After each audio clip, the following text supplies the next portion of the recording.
O livro de Juízes. Lembre-se, depois que Josué levou as tribos de Israel para a terra prometida, ele os chamou para serem fiéis à aliança com Deus, obedecendo os mandamentos da Torá. E se eles fizessem isso, mostrarão a todas as outras nações como Deus é. Assim, o livro de Juízes começa com a morte de Josué e, basicamente, conta a história do fracasso total de Israel. O nome do livro vem do tipo de líderes que Israel teve nesse período. Antes de terem reis, todas as tribos estavam sendo governadas por esses juízes. Não pense em um tribunal. Esses eram líderes político-militares regionais, mais parecidos com chefes tribais. E, um aviso importante, o livro de Juízes é muito perturbador e violento. Ele conta a história trágica da corrupção moral de Israel, da sua má liderança e basicamente como eles não são muito diferentes do que os cananeus. Mas essa história triste também pretende gerar esperança para o futuro. E você pode ver isso na maneira como o livro foi projetado. Há uma grande introdução que prepara o terreno para o fracasso de Israel, já que eles não expulsam os cananeus remanescentes. Em seguida, a grande seção principal do livro tem história sobre a corrupção crescente dos juízes de Israel. E a progressão aqui mostra como os líderes de Israel vão de muito bons a regulares e de ruim a piores.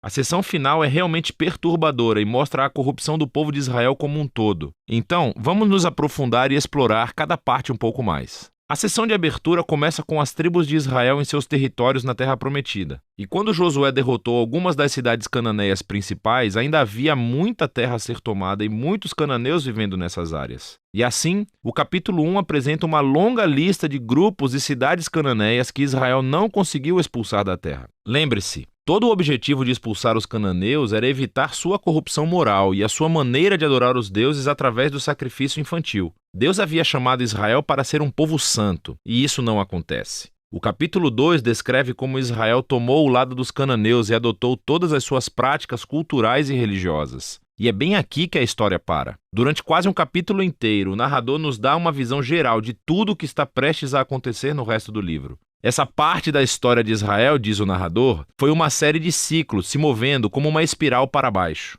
Assim, Israel tornava-se como os cananeus e assim pecariam contra Deus. Deus permitiria que eles fossem conquistados e oprimidos pelos cananeus. E por fim, os israelitas veriam o erro de suas escolhas e se arrependeriam. Então, Deus levantaria um libertador, um juiz dentre Israel, que derrotaria o inimigo e traria uma era de paz. Mas, finalmente, Israel pecaria novamente e começaria tudo de novo. Esse ciclo fornece o conceito literário e o fluxo para a próxima seção principal do livro. Ele se repete para cada um dos 6 juízes principais cujas histórias são contadas aqui. As histórias dos 3 primeiros juízes, Otniel, Eude e Débora, são aventuras épicas, mas são também histórias extremamente sangrentas. Ou os próprios juízes, ou as pessoas que ajudam os juízes derrotam seus inimigos e libertam o povo de Israel. As histórias sobre os próximos 3 juízes são mais longas e se concentram nas falhas de caráter dos juízes, que ficam cada vez piores. Gideão começa muito bem. Ele é um covarde, mas finalmente chega a confiar que Deus pode salvar Israel através dele. E assim ele derrota um enorme exército de midianitas com apenas 300 homens carregando tochas e panelas de barro.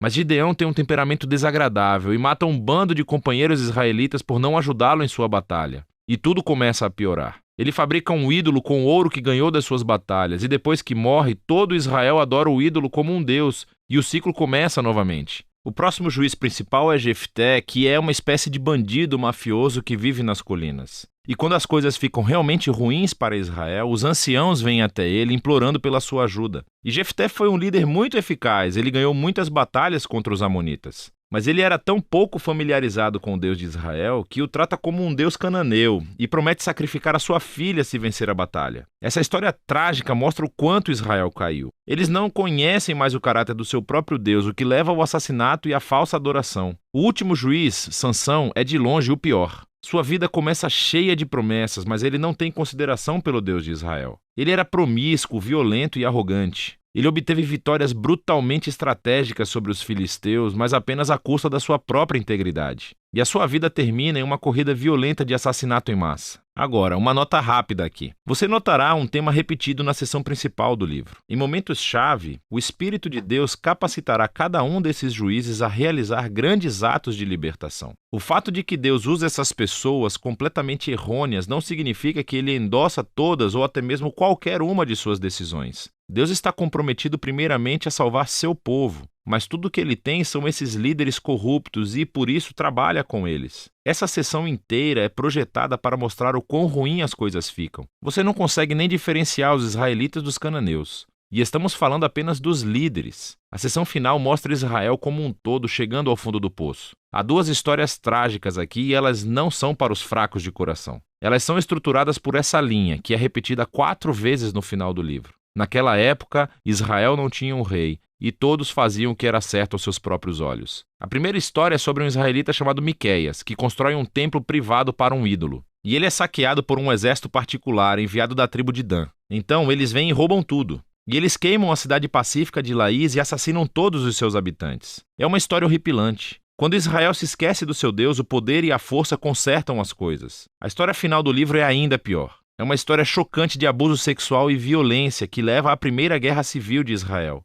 É muito perturbador e esse é o objetivo. Essas histórias servem como um aviso. A queda de Israel até a autodestruição é o resultado de se afastar do Deus que os ama e que os salvou da escravidão do Egito. E agora Israel precisa ser libertado de si mesmo. O único vislumbre de esperança nessa história é encontrado nessa linha repetida na última parte do livro. Na verdade, forma a última frase da história: Israel não tem rei. E assim, o palco está montado para que os seguintes livros contem as origens da família do rei Davi, o livro de Ruth, e também as origens do próprio reinado de Israel, o livro de 1 Samuel. Mas a história dos juízes tem valor como uma tragédia. É uma explicação séria da condição humana e, eventualmente, mostra a necessidade da graça de Deus para enviar um rei que resgatará o seu povo.